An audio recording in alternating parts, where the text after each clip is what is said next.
Le 19 et 20 octobre dernier a eu lieu les journées portes ouvertes sur le chantier du Lyon-Turin, à la descendrie de l'Apra. Un moment privilégié pour découvrir les avancées des travaux et mieux comprendre l'ouvrage. Eh bien, aujourd'hui, nous avons ouvert les portes de notre chantier pour accueillir le grand public. Un public qu'on trouve vraiment très intéressé, très à l'écoute, très avide de toutes les explications qu'on peut leur donner, même les plus techniques. Alors l'idée, c'est de montrer que ce projet dont on parle depuis si longtemps, eh bien, se concrétise, est très concret. On ne fera pas ce projet sans le territoire et sans donc avoir le support des gens de la vallée. Il y a de la création d'emplois, on lutte contre la pollution que peuvent amener les camions avec ce projet, c'est le but ultime. Le mot impressionnant revient souvent, ils se sentent un peu petits par rapport à cette grosse machine qu'est Federica. Alors je pense que c'est très important de communiquer, surtout qu'on travaille en souterrain, donc les travaux ne se voient pas.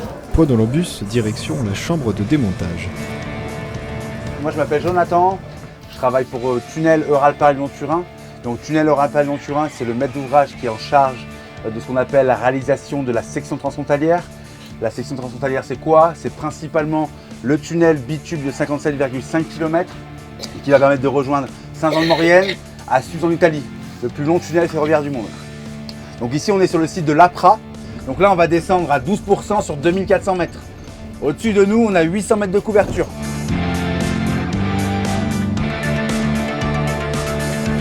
Alors tu vois, en fait, c'est une roue qui tourne comme ça, dans le sens inverse des aiguilles d'une montre. Et après, tu as les molettes, ce que tu vois là, qui tournent sur leur axe. Et ça vient percer la roche, la fracturer.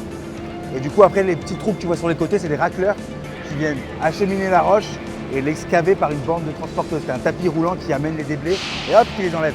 C'est-à-dire 60% du déblai qu'on extrait, on va les remettre dans le tunnel dans une forme différente.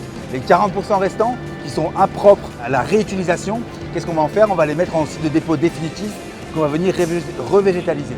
Une dernière photo. Et tout le monde remonte. Ah bah c'est impressionnant, hein. Quand on voit cette espèce de grande mâchoire là, qui doit broyer de la roche, c'est assez impressionnant comme ouvrage. On se dit que voilà, les hommes arrivent à faire ça.